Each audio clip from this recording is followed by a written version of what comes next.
We are starting a little short 2-week series tonight called Attitude Adjustments.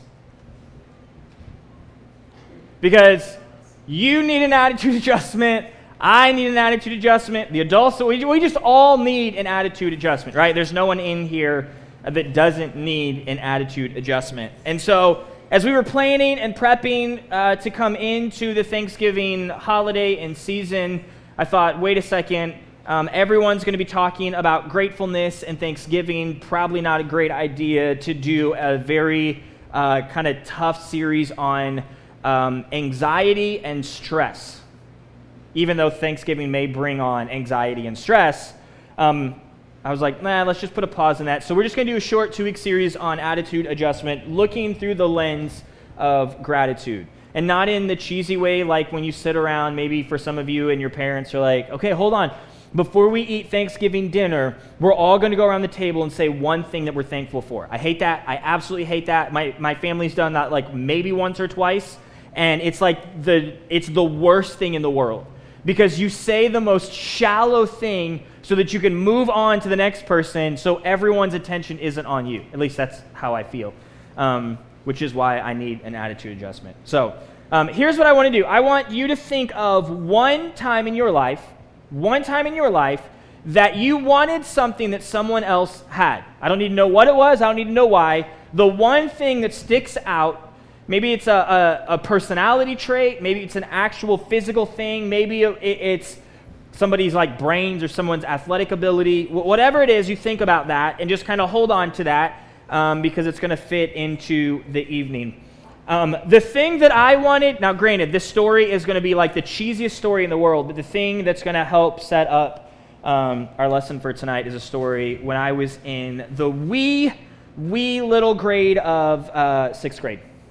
6th or 7th grade, I don't remember. So in 6th or 7th grade, I still lived in Florida. I went to a private Christian school, and Friday was pizza day. Domino's Pizza delivered pizza, and you could buy pizza for lunch.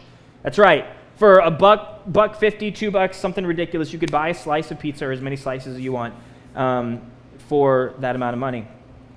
And I always remember getting into the lunchroom, when you walked into our lunchroom, the line for getting the food started immediately. So I walked past all my friends who were in the line for pizza, made a turn to the right, and went and found a chair, or a seat at the far table while all my friends were waiting for their pizza.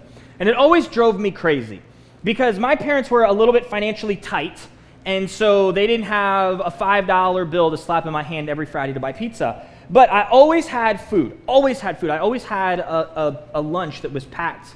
But for some reason, I was always angry every Friday while all my friends ate delicious cheese and pepperoni pizza, and I ate a ham and cheese sandwich with a cheese stick and a Capri Sun, and maybe a note from Mom that said, "Have a good day, love you." Maybe. You just never knew. But I was always mad because I was so focused on that thing, and that thing was pizza, that I missed the incredible blessing that was sitting right in front of me, was the fact that my mom or my dad had taken the time to make a list, to go to the store, to buy those food items, to take the time and pack me a lunch on a Friday morning before school and before work that I would never say thank you for, that I would grab as I walked out the door to go to school because I expected a lunch.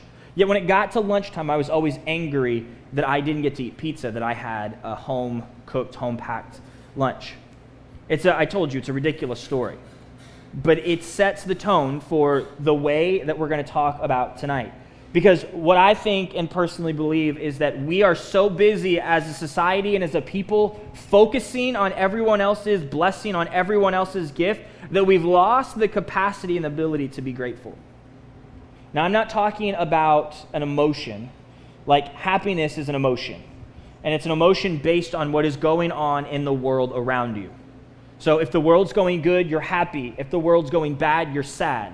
And you pick and play your emotions based on how the world is going around you. That's not how gratitude works. Gratitude is something so much deeper and so much more integral and comes from your heart. And you know when you're around a person who's grateful, because grateful people are always happy, like disgustingly happy. Like you want to punch them in the face, nothing ever goes wrong, they're happy about everything type of people. But there's a story in the Bible, in Matthew, that talks about this idea of what happens when we lose gratitude and what takes the place of gratitude. And it's found in Matthew chapter 13, verse 53 through 58. So I'm going to read it for you real quick. And I just want you, it's not going to necessarily make sense. It's not one of those like, and Jesus was grateful and no one else was. It's not that way. But I'll explain each piece to you so you understand what's going on. Verse 53 says this: when Jesus had finished these parables, which are just another word for really teachings, he moved on from there. Coming to his hometown, he began teaching to the people in their synagogue, and they were amazed. Where did this man get this wisdom and these miraculous powers, they asked. Isn't this the carpenter's son? Isn't his mother's name Mary? And aren't his brothers James, Joseph, Simon, and Judas? Aren't all his sisters with us? Where then did this man get all of these things? And they took offense at him. But Jesus said to them, a prophet is not without honor except in his own town and in his own home. And he did not do any miracles there because of their lack of faith. So here's what I want to do. I want to travel back in time to Jesus' world. Jesus at this point is kind of a celebrity, okay? So when I say celebrity, I want you to think of celebrity like now. Like celebrities, when they go out in public, are completely mobbed, either by the paparazzi or by people who want autographs or want to see them.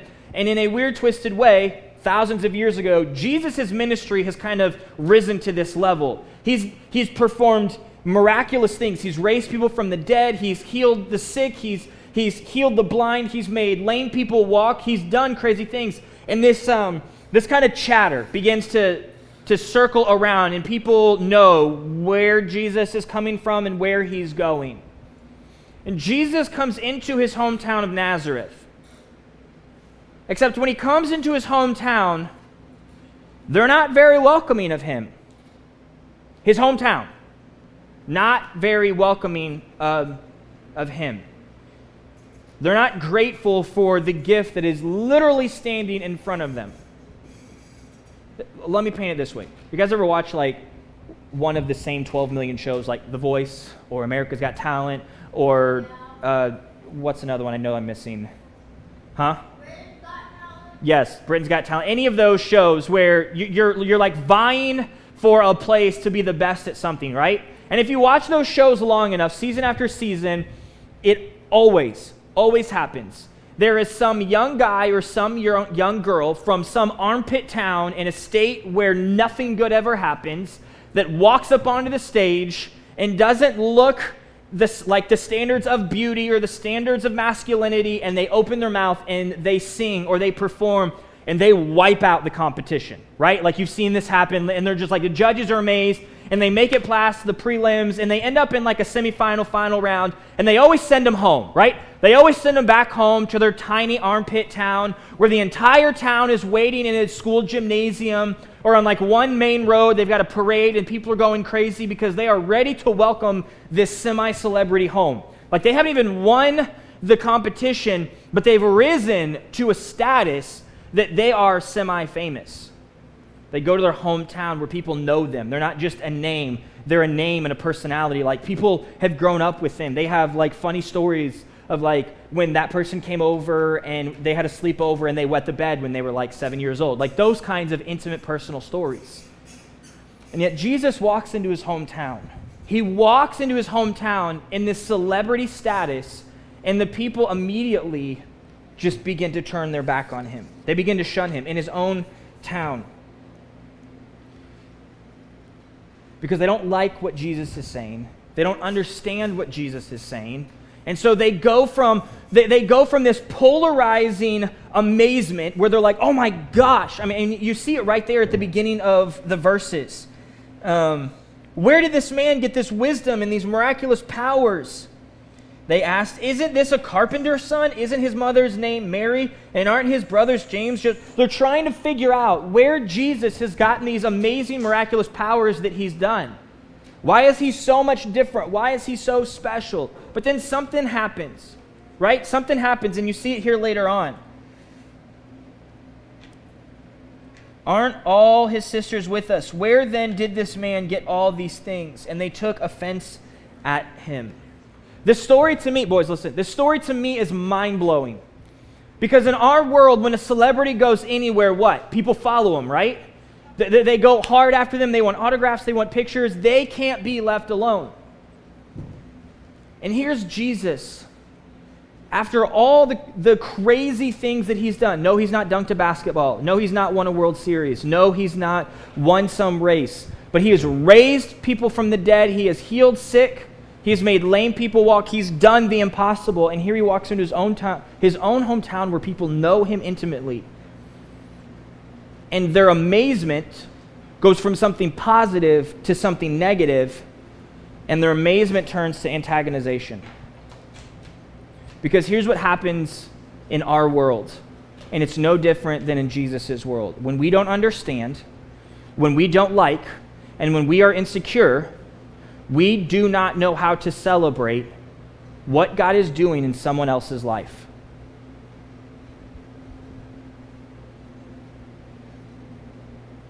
We don't know how to celebrate what God is doing in someone else's life because we're so jealous. Why is God doing that to that person? Why do they deserve that? And our amazement quickly turns to antagonization because we don't understand, we don't like, we don't whatever. And now suddenly, our grateful heart is only grateful if it serves my needs, if it serves my agenda. Oh yeah, I'll be grateful if you're my friend, if it benefits me, if I'm the starter on the team, if I'm the number one in the class, if I get what I want. But if that doesn't happen, then I'm going to make sure that your life is miserable so that I feel better about myself. Like, we would never admit to that. No one in this room would ever say, yeah, that's what I do, but that's what we do. I am such an insecure person that I can't, this is me, John speaking. I am such an insecure person that I can't celebrate what God is doing in other people's lives. I've got to flip the script and want to know, why is God doing it in their life and not in mine? Or I shake my fist angrily at God like, don't you know what I do every Wednesday night to students who don't even want to be here and who never listen to me, who gripe and complain about how boring I am or how much not fun youth is, and this is how you treat me? And that's the attitude in which I take. Because I'm not secure enough to celebrate what God is doing in someone's life.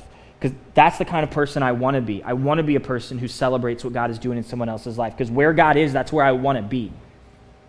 And I'm so focused on that person's blessing. I'm so focused on the thing that God is doing in that person's life that I miss the thing that God has given me. Right? Like, I'm so focused on that piece of Domino's cheese pizza that my friends are eating that I miss the fact that my mom or my dad took the time out of their day to hand make a wonderfully, somewhat healthy meal for me to have when they could have just slapped a granola bar or something in and just said, yeah, hope that gets you through the day.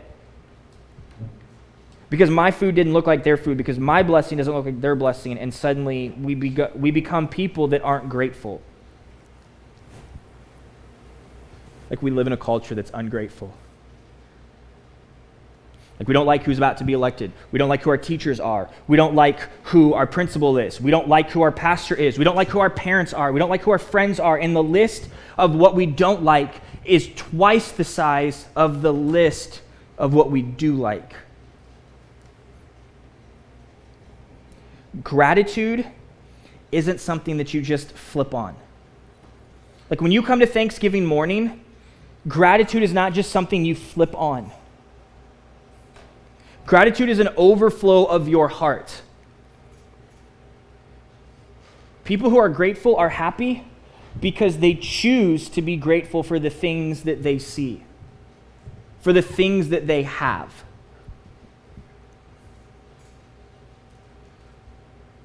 Did you think about what got you to this place right now? Were you grateful that you woke up this morning and God gave you breath in your lungs? And you got to go to a school that you didn't want to go to, but you still got to go and you were safe throughout the day? And you woke up this morning, you were alive, and you didn't have to face cancer? You didn't have to face death? that you weren't homeless, that you had a roof over your head. Like, it sounds ridiculous and petty and immature, but the reality is we don't know how to appreciate those things because we're too busy looking for the next greatest thing, right? Like on Friday, I'm going to go pre-register for the new iPhone because apparently there's something wrong with my iPhone that works just fine. I want a bigger house. I want a nicer car. I want more money in the bank. I want better friends. I want a hotter significant other. I want someone, it never is enough. If we achieve the thing we think we want, then we always want more. There's never enough money in the bank. There's never enough prestige. There's never enough fame. There's never enough fortune. And we become a people who are ungrateful. And we look very similar, if not identical, to the same group of people that Jesus faces in his own hometown. Like, could you imagine if Jesus walked in this room and we just went, I don't like what you have to say. It's kind of offensive. Kind of makes me uncomfortable. So if you could just leave, that would be awesome. Because I want to go back to playing video games, and I want to go back to hanging out with my friends, and I want to go back to watching, endless hours of TikTok. Just you stay in your lane, and I'll stay in mine. Here's how I want to end. Have you ever looked for something so hard that it's literally like right in front of you, and you've missed it? Yes. Okay. It was a very aggressive yes, but thanks, I appreciate that. So, my wife, I love my wife, okay? I love my wife. But my wife, here recently, she's a sweet lady. She's a sweet lady. You know when people have bad days? You're on the phone with them and you can just tell, like, she's having a rough day. I don't know why, but she's huffy and puffy. And so, yeah, I know, imagine that. So I pick up the phone, we're having a conversation, I'm like, babe, what is wrong? I can't find my phone. I've looked everywhere, I can't find my darn phone. Okay, what a good husband does is he doesn't laugh at his wife because that makes things worse. So I tried every way in the world not to laugh at my wife, and I went, okay, here we go. Good husband time, here we go. Okay, babe, have you checked the bedroom? Yeah, it's not in the bedroom. I checked the charger, I checked on the bed, I checked under the bed, not there. Have you checked the bathroom? Yeah, I've checked the bathroom. It's not there either. Okay. Maybe the kitchen? Not the kitchen. Okay, I feel like it's been enough time now. Hey, sweetie, not to be that person, how you talking to me right now? The line goes dead quiet, and then you hear the, oh my gosh. Click. But what's funny to me is, as I was prepping for this, that's the perfect example of what I'm talking about. She was literally on the phone with me. She was touching the phone. She was feeling the phone with her hands on her face. Like the phone was there. You couldn't miss it. And yet she was so focused on finding the phone, which was already in her hand, that she missed the fact that the phone was in her hand. And some of you are so focused on the world around you, trying to get something, trying to be something, trying to attain and have more, that you're missing the thing that you were supposed to be grateful for. Yeah, maybe God didn't make you the starter on the team, but he gave you the ability to play or even be on the team. Maybe God didn't give you the smarts to be number one in the school, but you're still top 5. Here's a question that I want you to wrestle with, okay? It's going to be very weird, but just do it. Close your eyes for a second, and I want you to just quietly think about yesterday. Close your eyes. If I see your eyes, I shouldn't. Close your eyes. I want you to think about yesterday, okay? All the things, good, bad, and indifferent, from the time you woke up yesterday to the time that you went to bed, how much of that were you thankful for? What if tomorrow you woke up and God only gave you tomorrow what you were thankful for today? How many of you aren't waking up tomorrow? Because that would totally have been me. Because I got up this morning and I was exhausted and tired because I stayed up too late watching TV, and then my daughter wouldn't sleep. So I was up at like 3:50 this morning. I'm exhausted, my brain's not working, and I woke up and went, of course, the night that I'm going to be up the latest, the night where I need to be most honed in, so I can teach the Word of God, and I'm running on like 4 hours of sleep. And from that thought proceeded a day of me being ungrateful. Like not miserably ungrateful, but ungrateful for the fact that I woke up and I didn't have a disease that I was facing, that I woke up and I had a roof over my head. Whether it was a nice roof or not, I had a roof over my head. And all the little things in my life that I had to be grateful for, that I hadn't once stopped and taken a second to be grateful for.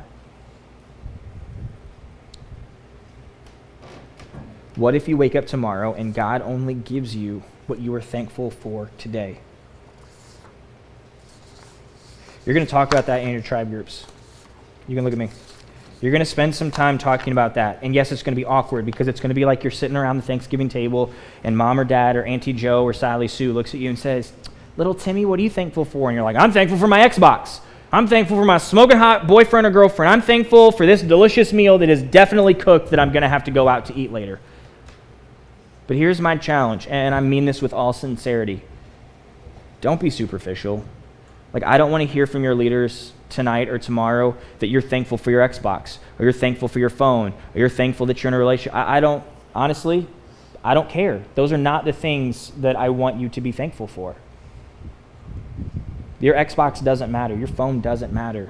The fact that you have a family, whether the greatest family or the worst, the fact that you have a family, the fact that you have a roof over your head, the fact that you have a God who sent his son to die on the cross for you, the fact that you are sitting in a room right now probably freezing your butt off because it's so cold in here, but we are inside where we can freely open up the Bible and no one's going to come storming up those stairs with a gun in hand and just start offing people because we call ourselves Christians, because we open the Bible, because we have the Bible in print available to us. So you're going to spend some time in your tribe groups talking about things that you're grateful for and that you're thankful for. Do not say your Xbox. I love my Xbox. I spend way too much time playing my Xbox. It's not a thing. I'm thankful for it. I'm grateful for my wife. I'm grateful for the things that she provides to my family. I'm grateful that I have a healthy daughter. I'm grateful that I have leaders who show up each and every week to help ease the burden of doing ministry to students. I'm grateful that I get to stand up on stage week after week in front of students who for some reason continue to show up and listen to some psychotic guy tell them about this guy named Jesus. That's what I'm grateful for. What are you grateful for? Let's pray. Father God, I pray tonight in tribe groups, Lord, that you'd begin to strip down the awkwardness. God, that at this point in the year that we would have built relationships, that we would trust our tribe group, Lord. Lord, and I pray that we would, God, if we've never thought about this, God, that we would maybe for the first time in our life think about things that you have given us that we've just completely looked over because we're so busy trying to get the next thing. We're so busy worried about someone else's blessing. We're so worried about what other people have that we missed the very things that you've given us. Lord, I pray tonight that this would be a little bit challenging and uncomfortable. Lord, that we'd leave here and we would appreciate our parents maybe more than we ever have before, even when they drive us crazy. God, that we'd appreciate the teacher who is at home right now, taking time away from his or her family to write lessons so that they can adequately communicate over the internet and in person in this psychotic year that we call 2020. God, remind us as we lay our head down to sleep tonight of all the things that you've blessed us with that we do not deserve. So in your name we pray. Amen.